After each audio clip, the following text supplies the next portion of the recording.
Merci tout le monde. Bonjour. Merci d'être avec nous. Je m'appelle Justin Williams et c'est un plaisir pour moi de lancer cette session. Nous aimerions reconnaître que nous se rencontrons sur des territoires autochtones. Pour les occupantes parmi nous, nous sommes reconnaissants de l'occasion qui nous est donnée de nous réunir et nous remercions toutes les générations de peuples autochtones qui ont pris soin de cette terre. La reconnaissance des contributions de l'importance historique des peuples autochtones doit être clairement et ouvertement liée à notre engagement collectif, à concrétiser la promesse et à relever les défis du processus de vérité et de réconciliation. Moi, je suis à Kitchener. Je suis sur les territoires traditionnels des Anishinaabe, entre autres.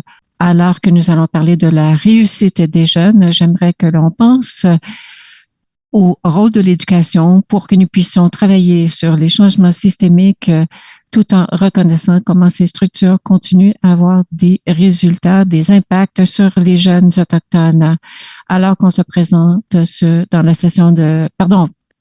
Cela étant dit, je vais passer maintenant aux diapositives. Merci d'avoir pris le temps de vous joindre à nous pour cette discussion. Le webinaire aujourd'hui sera animé par le Comité bâtissant l'avenir des jeunes avec l'appui du gouvernement du Canada. Ce webinaire fait partie d'une discussion qui continue pour l'Institut Tamarack. Pour nous, c'est très intéressant pour nous de pouvoir travailler avec d'autres partenaires. Nous avons commencé cette discussion en 2017.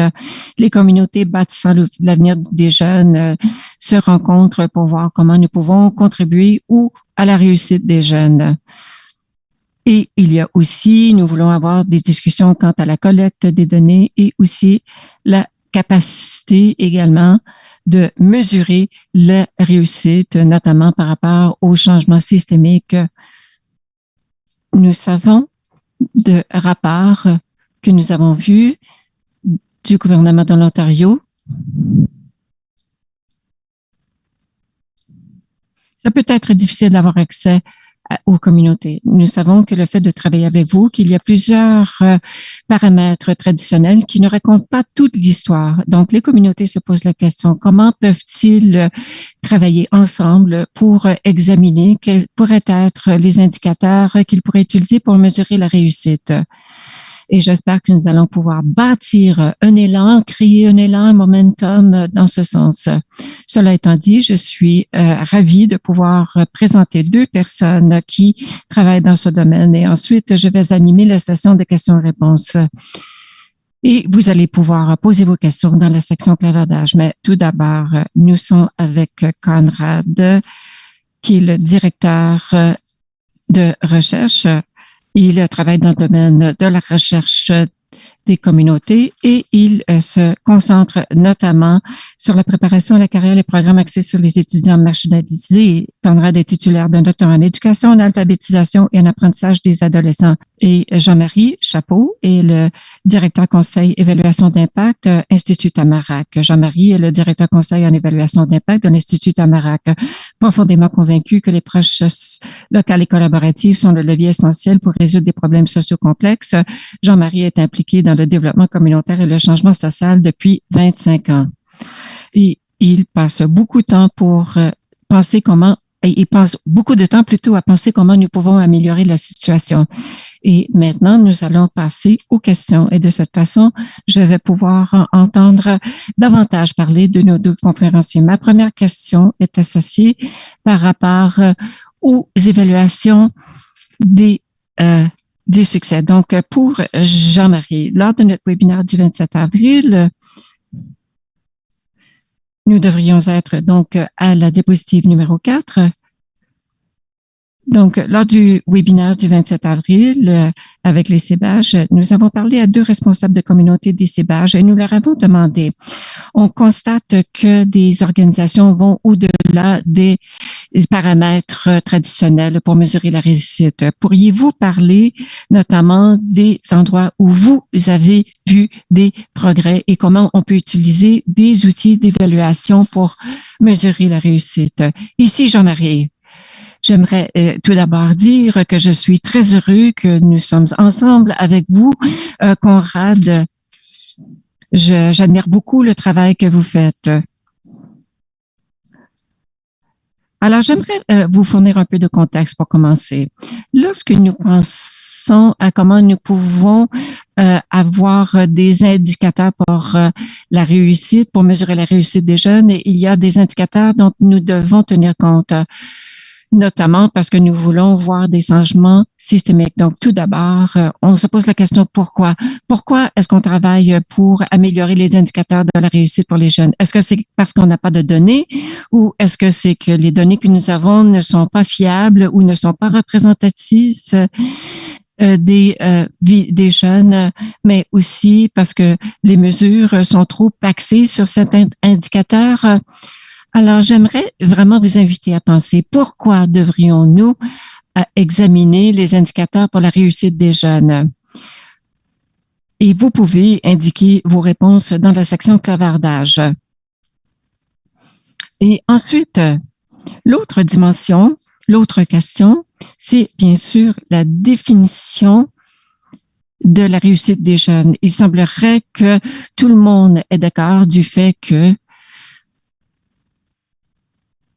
certaines données ne sont pas la meilleure façon pour mesurer la réussite. Donc, comment mesurez-vous la réussite en tant que telle? Qu'est-ce que c'est la réussite des jeunes? Et quels sont les indicateurs que l'on peut utiliser lors de l'évaluation d'un projet d'une communauté? Aussi, comment et à quel moment allons-nous mesurer une telle réussite? Donc,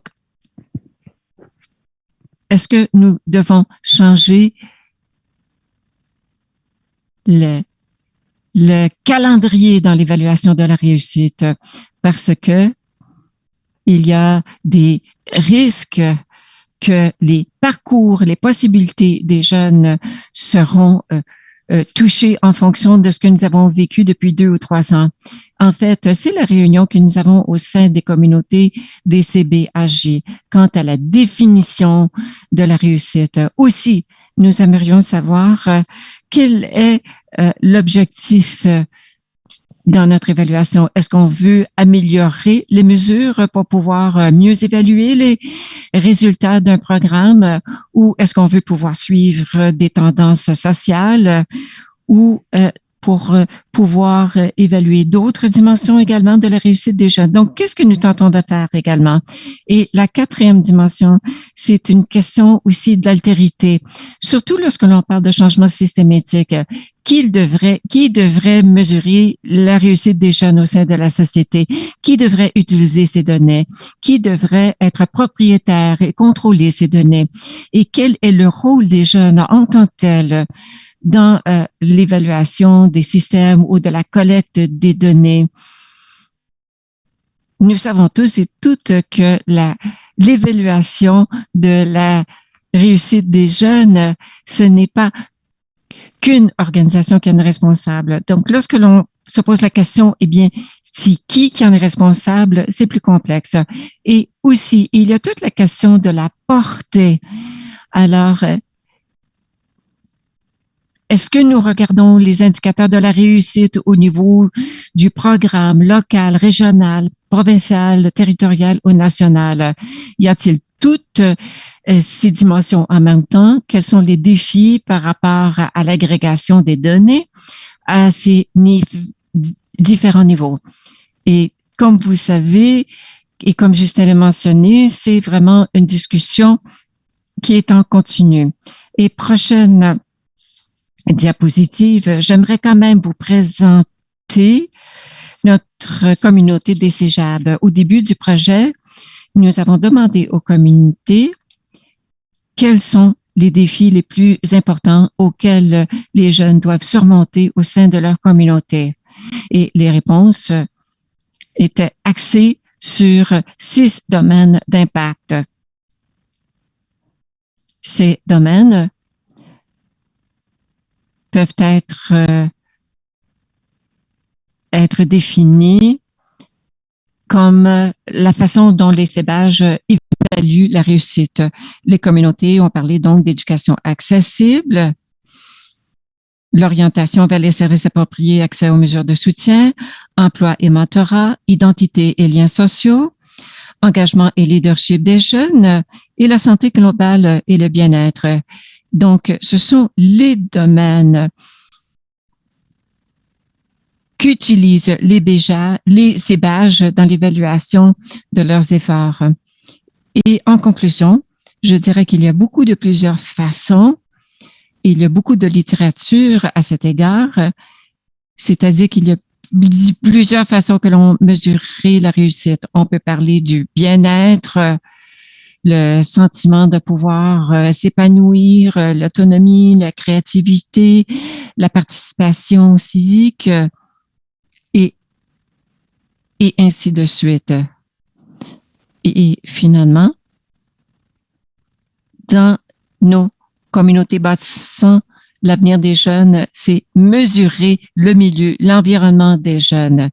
Vous vous souviendrez, lorsque nous avions eu ce webinaire au mois d'avril, il y avait des représentants de 2 communautés qui nous ont expliqué l'importance de mesurer la réussite des jeunes pour pouvoir mesurer les changements au sein des communautés des jeunes. Alors, je vais vous laisser reprendre la discussion. D'accord, c'est génial, merci. Merci Justin et merci Jean-Marie pour ces gentilles paroles et d'avoir lancé cette session, dit Monsieur Glogowski. Tout d'abord, je crois que c'est important de vous parler de mon contexte. Mon rôle, comme vous l'avez peut-être compris, lorsque on a lu ma biographie, c'est que je suis un chercheur, je suis un évaluateur. Je ne suis pas responsable de programmes auprès des jeunes et je ne participe pas directement avec les jeunes. Donc, voilà quelques points que je voulais porter à votre attention aujourd'hui. Lorsque vous regardez cette diapositive, eh bien, ce que l'on constate à gauche, ce sont des extraits de plusieurs transcriptions d'entrevues. Il s'agissait d'entrevues que nous avions menues avec Passeport pour ma réussite, des anciens élèves de ce programme. Et ce sont des élèves très récents. Donc, ils étaient à mi-chemin de leur année d'études de postsecondaire. Donc, ils avaient terminé l'école secondaire et ils étaient soit au niveau collégial ou universitaire. Et à ce stade-là, il y avait probablement 5 ou 6 mois d'expérience postsecondaire. Et le projet de recherche avait été conçu pour nous aider à comprendre comment le programme a pu les appuyer au cours de l'école secondaire. Lorsque nous avons étudié ces transcriptions, nous avons constaté qu'il y avait une tendance. La vaste majorité des étudiants parlaient de leurs expériences collégiales et universitaires. Et ça semble indiquer que la présence de certaines compétences non cognitives, le savoir-être plutôt que le savoir-faire. Et donc, ce que vous voyez à l'écran, ce sont quelques messages, quelques citations que nous avons relevées de plusieurs centaines de pages de transcription. Mais je crois que vous serez d'accord que l'on voit des jeunes qui s'expriment de la façon qu'on aimerait qu'ils s'expriment. Donc, ils parlent d'autorégulation, d'auto-efficacité, de capacité d'agir. En examinant ces transcriptions, nous avons constaté que nous avions des diplômés du programme qui faisaient preuve de compétences, des compétences que nous n'avions jamais évaluées par le passé, que nous n'avions jamais relevées dans nos rapports. Alors, nous avions rencontré certains membres du personnel de première ligne qui avaient travaillé avec certains des jeunes et des membres du personnel qui avaient travaillé à 3 ou 4 ou 5 ans avec ces jeunes. Et nous leur avons montré certains extraits de ces transcriptions par rapport à ces compétences relatives à l'employabilité. Nous avons également mis l'accent sur l'importance de pouvoir élaborer de tels programmes. Et lorsque l'on leur a dit, mais c'est magnifique, nos diplômés font preuve de ces compétences et un sentiment d'être préparés, et ceux et celles qui ont l'expérience de travailler comme personnel de première ligne, eh bien, les gens nous ont dit, ce personnel de première ligne, bien sûr qu'ils ont fait preuve de ces compétences parce qu'ils ont été dans le programme à 3, 4 ou 5 ans. Nous les avions appuyés. Nous leur avons donner des occasions de contribuer, de se mettre à l'épreuve. Donc, bien sûr que c'est ce qui s'est passé. Donc, je vais un peu plus en profondeur ici que Jean-Marie en fonction de ses expériences. Et aujourd'hui, c'est vraiment agréable pour moi de pouvoir parler au personnel de première ligne et les jeunes. Donc, nous avons parlé aux jeunes et aux diplômés. Et encore une fois, ils nous ont dit, oui, mais je ne suis pas étonné que vous ayez trouvé de tels commentaires dans les transcriptions, parce que avant d'avoir terminé l'école secondaire, on m'avait dit que je me retrouvais dans telle ou telle circonstance au collège ou à l'université. Nous en avions parlé auparavant. Pourquoi je vous parle de tout cela? Eh bien, je pensais communiquer cette histoire avec vous parce que c'est comme cela que nous avons découvert qu'il y a des résultats de ce programme dont on ignorait l'existence, et ce depuis longtemps. Parce que, et Jean-Marie en a parlé plus tôt, parce que l'accent, c'était les taux de diplomation et la participation au cours. Donc, nous avions des indicateurs de réussite des jeunes, sauf qu'on n'avait pas tenu compte de ces autres résultats significatifs. Entre-temps, les jeunes étaient en train justement de mettre au point des compétences de savoir-être dont on n'avait pas tenu compte.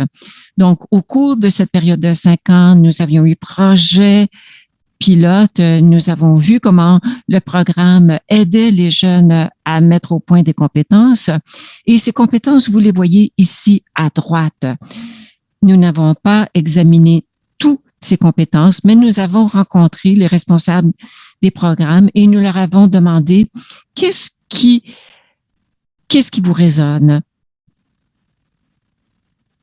En raison de notre concentration sur les indicateurs traditionnels, nous avons raté l'occasion de voir ces autres réalisations.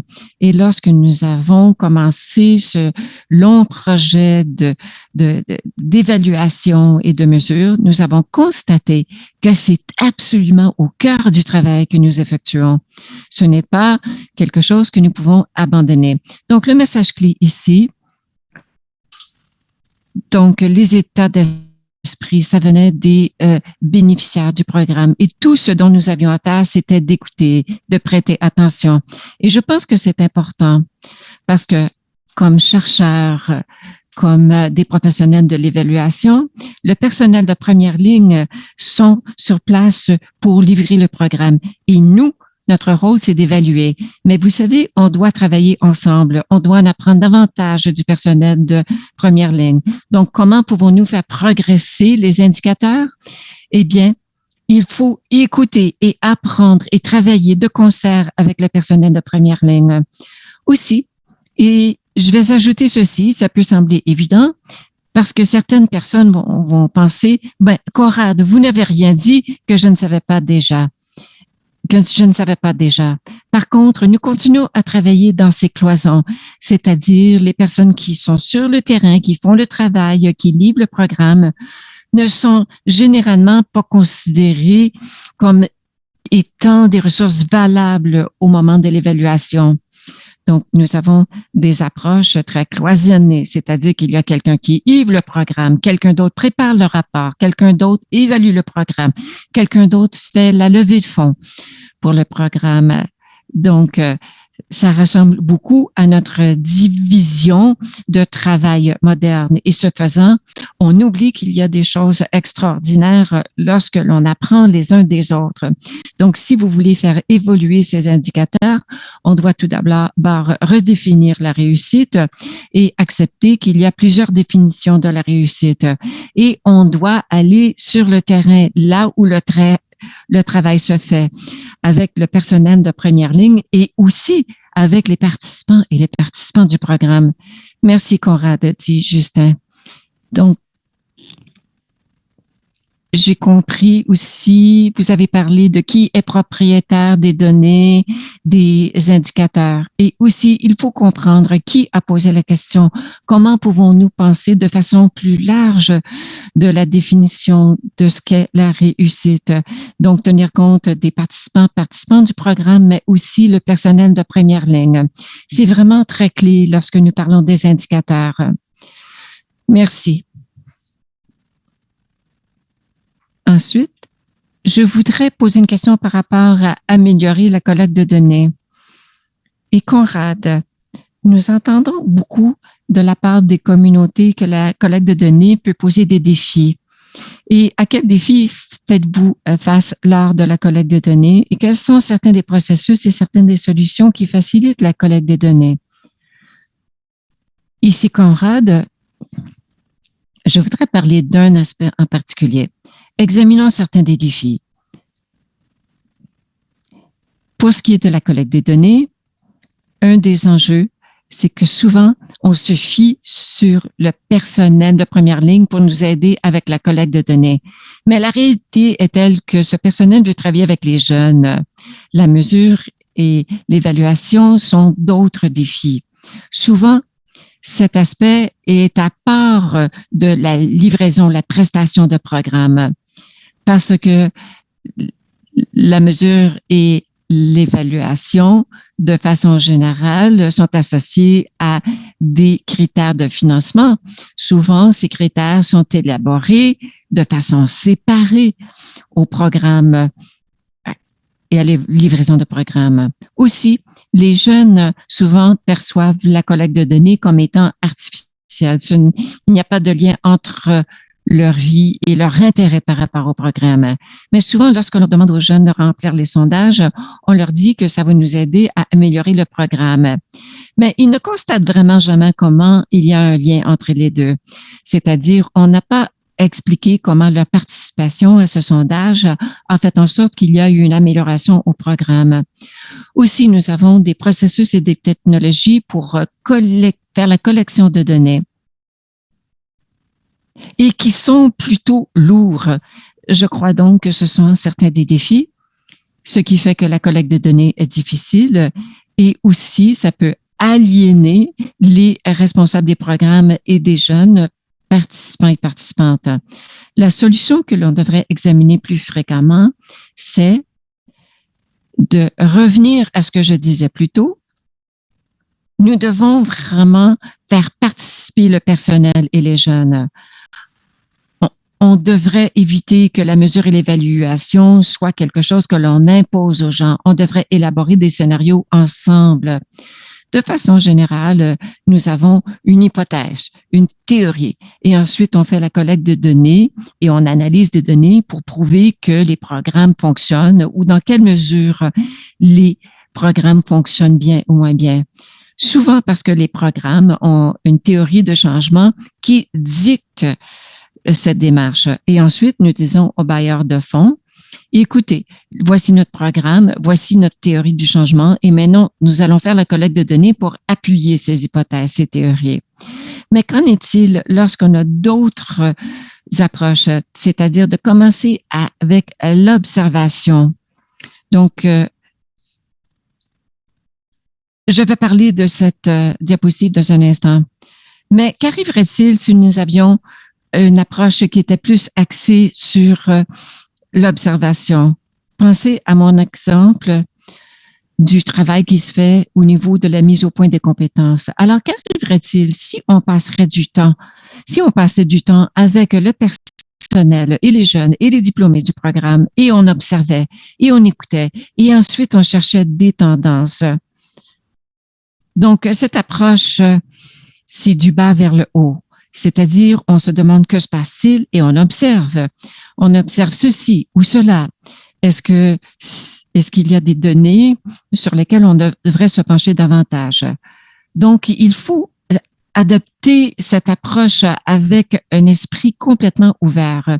Et ensuite, nous pouvons percevoir, constater ce qui se passe. Et lorsque l'on agit ainsi, on reconnaît que le personnel de première ligne, que le personnel, justement, oui, sont des spécialistes. Donc, aidez-moi à comprendre afin que je puisse premièrement comprendre et ensuite que je puisse comprendre la valeur de ce qui se passe. Et troisièmement, ensemble, nous pouvons songer comment nous pouvons mesurer ce qui se passe, comment pouvons-nous aller de l'avant en reflétant ce qui se passe réellement sur le terrain de façon respectueuse. Et quatrièmement, lorsque nous travaillons ainsi ensemble, vous allez avoir des idées par rapport à votre pratique. Vous allez pouvoir réfléchir à votre programme et l'améliorer. Et la même approche s'applique par rapport au travail avec les jeunes, c'est-à-dire ces 4 étapes. Alors, lorsque l'on fonctionne ainsi, on s'écarte d'une évaluation qui est imposée sur le personnel de première ligne à un scénario où on fait participer ce personnel parce qu'ils sont plus connaissants que nous. Parce que nous devons vraiment bien comprendre cette démarche à titre de professionnels qui participent à ce travail, mais étant des professionnels qui ne sont pas impliqués dans la prestation de ces programmes, eh bien, c'est différent. C'est comme cela qu'il faut commencer. Ils en savent davantage que vous. Donc, faites-les participer à ce processus. Prochaine étape, c'est de communiquer avec les bailleurs de fonds. On peut leur dire, venez, apprenez, écoutez. Oui, nous allons livrer les résultats que nous vous avions promis, mais maintenant, nous apprenons. Nous apprenons au sujet de la préparation de carrière, de la mise au point de compétences. Nous aimerions donc avoir un échange avec vous, à savoir comment nous pourrions évaluer la réussite, comment nous pourrions préparer des rapports de façon différente. Ce faisant, je crois que lorsqu'on agit ainsi, on s'écarte de cette approche cartésienne où il y a une réalité encloquée qui fonctionne en cloison. Mais nous avons plutôt une approche plus globale. On passe de différentes étapes. Nous pouvons valider et rendre hommage tout d'abord aux connaissances du personnel de première ligne, mais aussi rendre hommage à l'expérience des participants et des participantes. Je pense que nous devons commencer à parler de collecte de données de façon différente. Nous sommes des invités à des endroits que l'on tente de comprendre. Nous avons donc besoin d'avoir des guides sur le terrain. Et je pense que lorsqu'on adopte une telle approche, la collecte des données devient un processus très valorisé et de valeur. Laissez-moi expliquer tout d'abord ce qui se passe sur cette diapositive. Donc, à droite, c'est la première page de document que nous avons mis au point avec le personnel de première ligne qui a participé à l'élaboration de programmes de compétences. Et lorsque je parle de la participation de ce personnel, eh bien, nous avons collaboré au niveau du projet de recherche. Nous avons élaboré la méthodologie. Toute l'équipe sur le terrain nous a donné de la rétroaction par rapport à la méthodologie. Nous l'avions révisée à 2 reprises, la méthodologie, en fonction de leur expertise. Ils ont même ajusté la terminologie de notre sondage en fonction de leur connaissance, de leur travail avec les jeunes. Et en raison de cela, étant donné qu'ils ont tellement participé au processus comme co-chercheurs, le taux de réponse était incroyablement élevé parce qu'il y avait ce sentiment d'appropriation, c'est-à-dire cette idée que ce n'est pas de l'information que l'on va chercher comme on le veut, qu'on en fasse à cette collecte de données. Et dans ce projet, je crois qu'on a connu beaucoup de réussite parce que nous avons pu nous assurer que le personnel de première ligne a pu participer du début à la fin. Le taux de sondage a été donc très élevé. Et au final, nous avons eu beaucoup de données, d'idées Nous avons également mené des groupes témoins avec le personnel de première ligne. Et on s'est dit, écoutez, nous avons maintenant beaucoup de connaissances à savoir comment on peut appuyer l'établissement des objectifs. Et c'était une des compétences sur lesquelles on se penchait. Donc, nous savions que nous avions toute cette connaissance. Alors, pourquoi ne pas traduire ces connaissances dans un document pratique que nous pourrions communiquer ou rendre disponible? Encore une fois, nous sommes partis de ce scénario où le personnel de première ligne se fait demander de distribuer des sondages à une autre scénario où ce personnel participe à l'évaluation. Et le personnel peut constater sa participation. Mais c'est également de l'information que l'on peut partager aux gens partout dans le monde, dans le réseau de l'éducation. Donc, nous avons détrôné d'une certaine façon les évaluateurs. Nous avons également élargi les définitions de preuves. Juste le fait de faire ce changement, c'est-à-dire d'essayer de démontrer que la théorie du changement fonctionne, que l'on peut passer de la déduction à une approche inductive, tout cela a fait en sorte que nous avons pu avoir un nouveau parcours. Et au bout de ce parcours, nous avions des nouvelles définitions des preuves. Nous avions eu une occasion de parler aux bailleurs de fonds pour les éduquer, pour les sensibiliser. Et au final, on a pu répondre à la question à savoir, est-ce que nous sommes en train d'avoir des données pour lesquelles nous pouvons être confiants et fiers.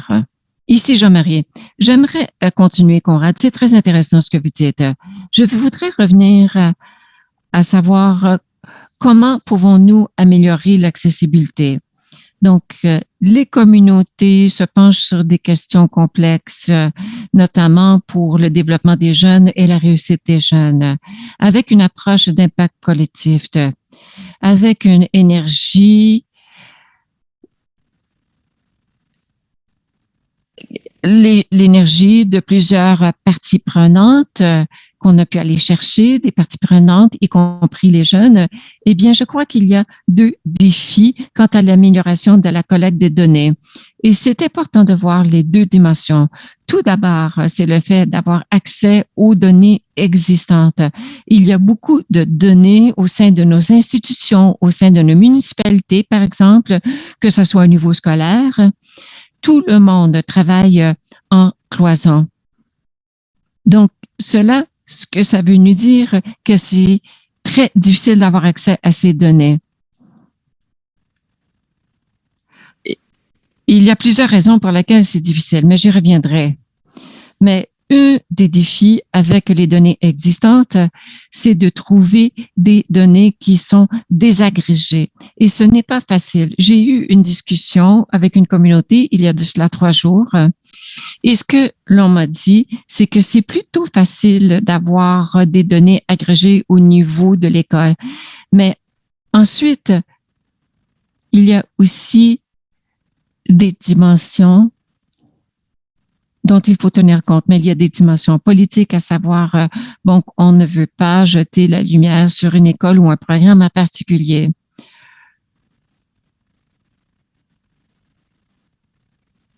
Je dirais que ce sont les dimensions politiques, mais l'autre défi auquel nous sommes confrontés, c'est comment pouvons-nous, comme communauté, créer des données par rapport au processus d'évaluation. Une des solutions qui pourrait nous aider avec ces deux défis, c'est l'engagement collectif par rapport aux données, par rapport à l'évaluation, la mesure. Comment pouvons-nous mesurer ensemble les résultats de ce travail collectif? Donc, avoir accès aux données pour pouvoir créer nos propres données au sein de la communauté, mais aussi le fait de pouvoir mobiliser les gens, c'est très important. Et les CEBAGE travaillent très fort pour mobiliser les partenaires. Vous aviez également mentionné, Conrad, la question de pouvoir bâtir les compétences, les capacités du personnel et des jeunes, parce que tout cela est au cœur de notre question, mais aussi les partenaires, y compris des partenaires spécialisés. J'ai constaté dans ma vie professionnelle que la meilleure façon de faire participer tout le monde quant à la collecte de données au sein de la communauté, c'est de travailler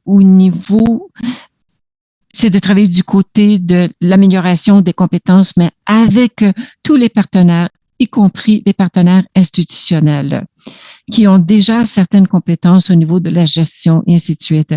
De cette façon, tout le monde saura comment s'attaquer aux défis auxquels tout le monde est confronté. Conrad, c'est important, comme vous le dites, de constater,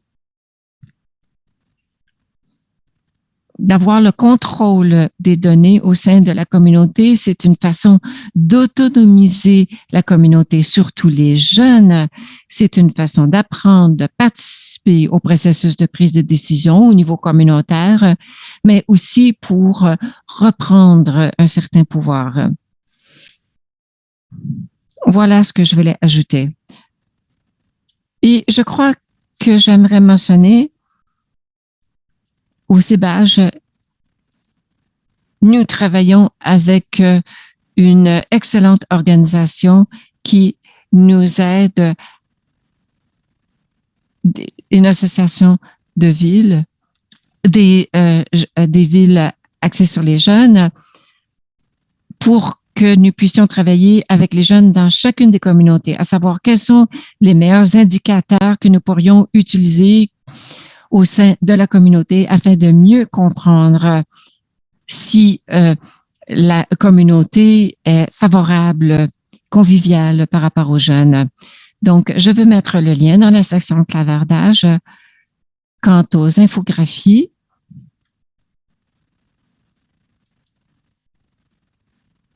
vous les voyez peut-être ici.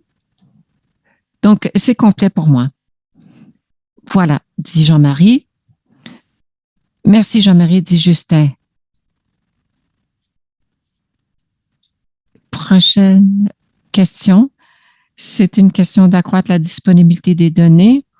Un des défis auxquels nous sommes confrontés, c'est le fait d'avoir la disponibilité de données au niveau de l'école, de la communauté ou individuelle. Et on regarde les recommandations, à savoir qui devrait participer à la collecte de données. Et Conrad, je vous pose la question en premier. Jean-Marie, vous avez posé une question très importante. Je ne crois pas qu'il y a une réponse à cette question, autre que je crois que nous devons travailler ensemble de façon collective pour s'assurer qu'il y ait davantage accès à des données administratives. Et ce, au niveau communautaire, au niveau de l'école, au niveau de la communauté. J'aimerais quand même parler d'un projet, sur lequel nous penchons depuis un certain temps. Je vais parler des diapositives dans un instant, mais j'aimerais quand même vous donner un peu de contexte auparavant. Un des défis auxquels nous étions confrontés il y a quelques années, à titre d'organisation qui vise à aider les jeunes à être diplômés au niveau secondaire et choisir autre chose après l'école secondaire. C'est de démontrer, par exemple, qu'il y a un besoin pour le genre de programme que nous pouvons offrir. En gros, les taux de diplomation à l'école secondaire, eh bien, lorsque nous les examinons au niveau municipal, au niveau du conseil scolaire, eh bien, les taux de diplomation sont plutôt bons et parfois sont même impressionnants.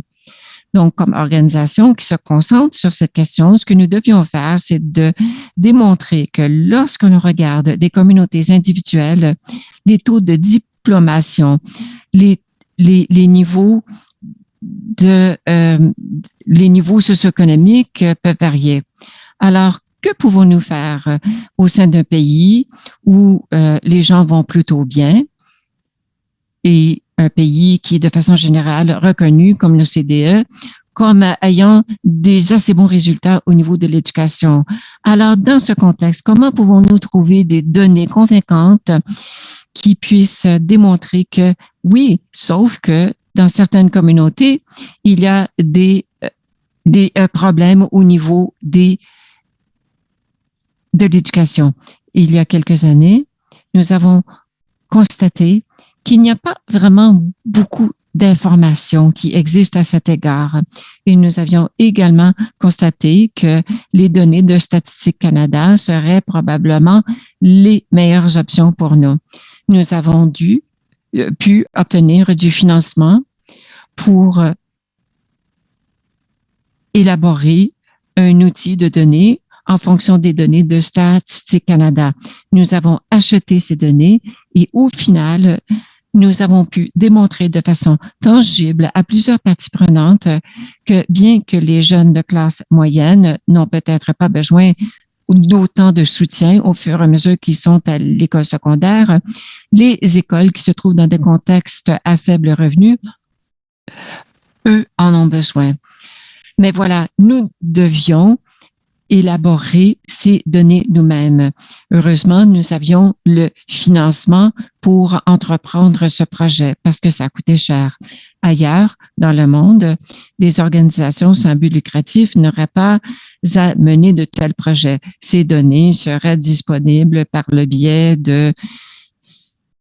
d'agences gouvernementales et ainsi de suite. Donc, ça, c'est un plus grand défi pour nous ici. Par contre, ce que vous constatez ici, à l'écran, ce sont une approche de présentation des données. Et ici, il n'y a qu'un exemple de centaines d'exemples que je pourrais vous fournir, à savoir comment nous utilisons les ensembles de données de Statistique Canada pour comprendre où le programme est actif présentement. Cela nous permet d'avoir ce qui se passe du côté des communautés à faible revenu, des taux de chômage et ainsi de suite. Nous avons travaillé d'arrache-pied pour réunir toute cette information. Mais maintenant, nous avons des données pour expliquer pourquoi notre travail est significatif. Je ne crois pas que vous puissiez voir en détail les données qui sont à l'écran. Mais en haut, à droite, ce sont des données de Winnipeg et vous avez plusieurs données à cet endroit qui sont très pertinentes et nous pouvons donc regarder des communautés, des quartiers en particulier. Par exemple, le pourcentage de jeunes qui ont des besoins entre les âges de 16 et 19 ans et aussi les plus vieux de 20 à 24. Nous pouvons également regarder les taux de chômage de 23 à 34 ans ou ici les lacunes au niveau de l'éducation.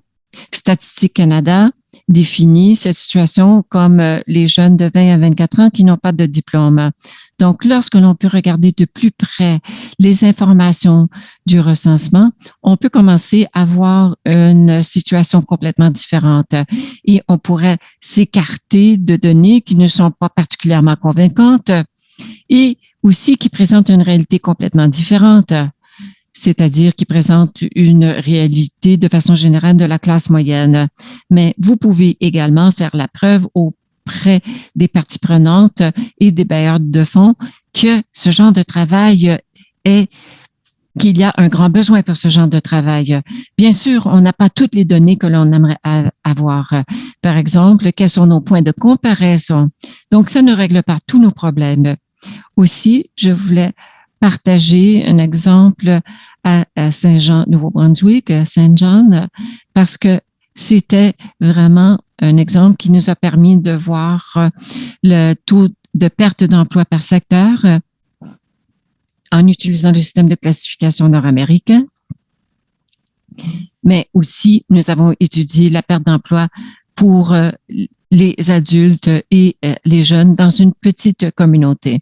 Et encore une fois, vous pouvez commencer à voir une vue d'ensemble. À quoi va ressembler la reprise pour cette communauté?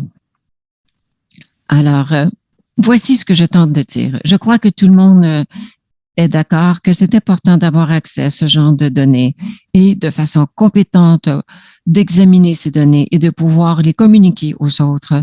Mais je crois que nous devons co-créer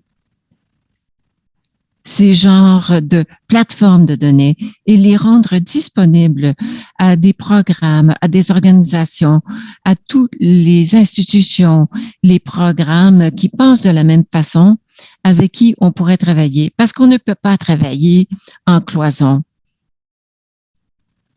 Alors, lorsque nous étions en train de mettre au point cet outil, nous avons communiqué avec plusieurs organisations sans but lucratif qui nous ont demandé d'obtenir de la rétroaction. Et nous, ce que l'on leur a dit, c'est que si vous aviez besoin de ces données pour des demandes de fonds ou d'autres projets, alors à ce moment-là, vous pourriez y avoir accès.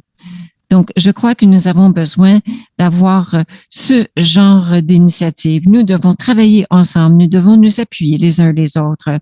Parce que si on n'est pas un chef de file, ces plateformes de données ne vont pas apparaître de façon magique. Et ce n'est pas difficile de commencer. Nous avons beaucoup de données qui sont disponibles ouvertement et nous avons également besoin d'alliés pour faire ce genre de travail parce que nous devons mettre de la pression sur d'autres tierces parties pour rendre ces données disponibles. Et lorsque ces données seront disponibles, nous allons pouvoir prouver la valeur pour des organisations qui travaillent auprès des jeunes et exercer des pressions auprès de plusieurs tierces parties afin qu'il commence à travailler avec nous. Merci beaucoup, dit Justin. Et c'est moi le chronométreur. Mais Jean-Marie, alors que vous avez parlé d'améliorer la disponibilité des données, eh bien, dans cette diapositive, vous pourriez peut-être en parler. Et Conrad a également parlé des changements systémiques. Donc, j'ai une quatrième question à vous poser et c'est cela, justement, accroître la disponibilité des données. Ici, Jean-Marie. Avant de continuer, pourriez-vous passer à la prochaine diapositive et de cette façon, je pourrais parler du changement systémique. Je voudrais compléter ce que vous aviez dit, Conrad, c'est-à-dire qu'un des grands avantages de votre exposé, c'est l'importance des communautés, des partenaires, de travailler un peu plus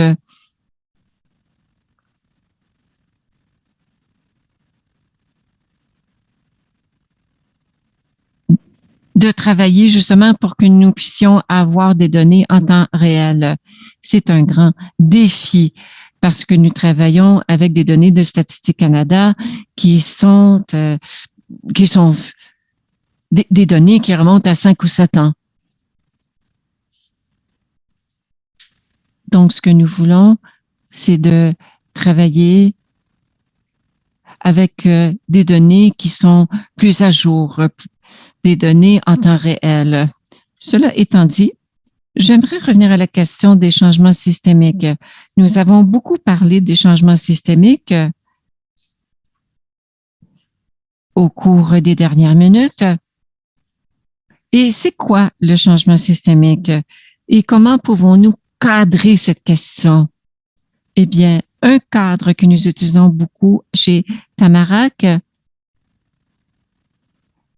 eh bien, j'aime leur définition du changement systémique, c'est-à-dire que c'est de faire évoluer l'équité faire évoluer l'équité et les programmes.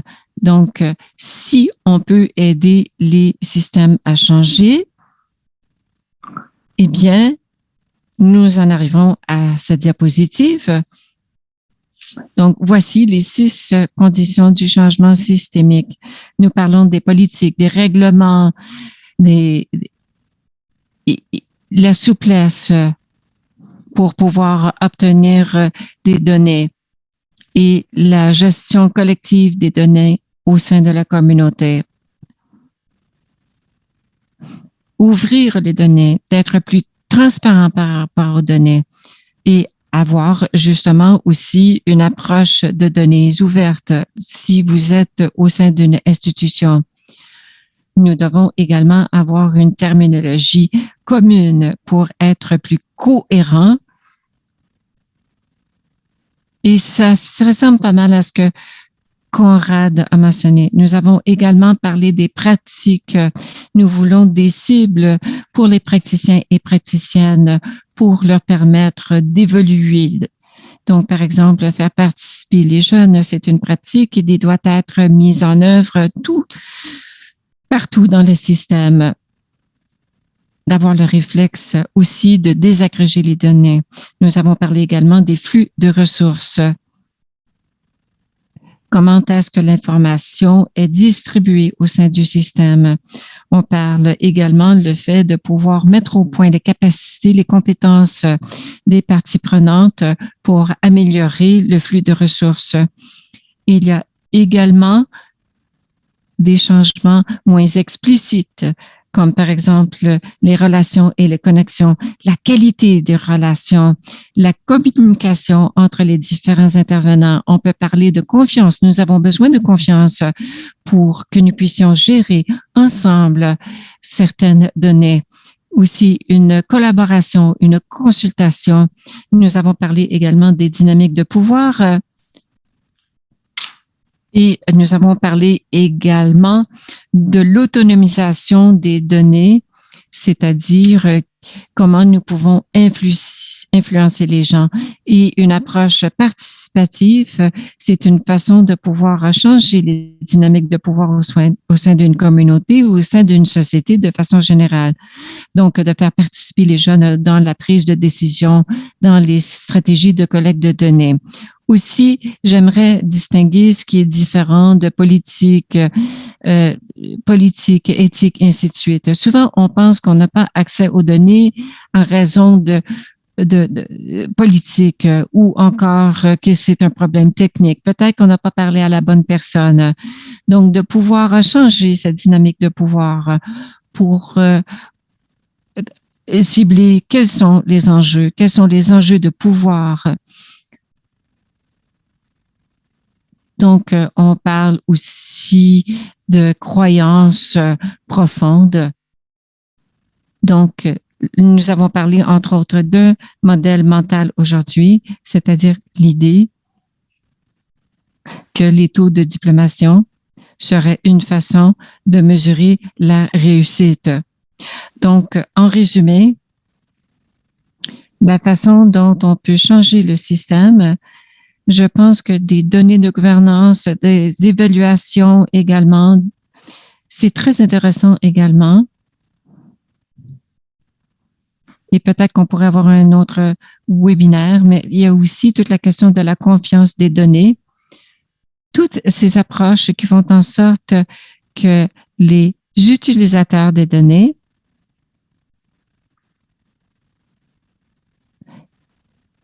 alors, toutes les données qui aident les utilisateurs et les utilisatrices de contrôler comment on utilise les données. J'ai parlé aussi d'un langage commun, une terminologie commune, mais aussi le fait de bâtir, de renforcer la capacité. Ici, Justin. Alors, Conrad, je vais vous donner l'occasion de répondre et ensuite, je vais conclure. Ici, Conrad. Lorsque je pense au changement systémique, je pense à où nous sommes présentement. Et vous savez, comme des parties prenantes individuelles ou des institutions individuelles, nous connaissons quand même beaucoup de réussites, mais nous avons une réussite qui a été créée en silo. Nous travaillons ensemble, seuls.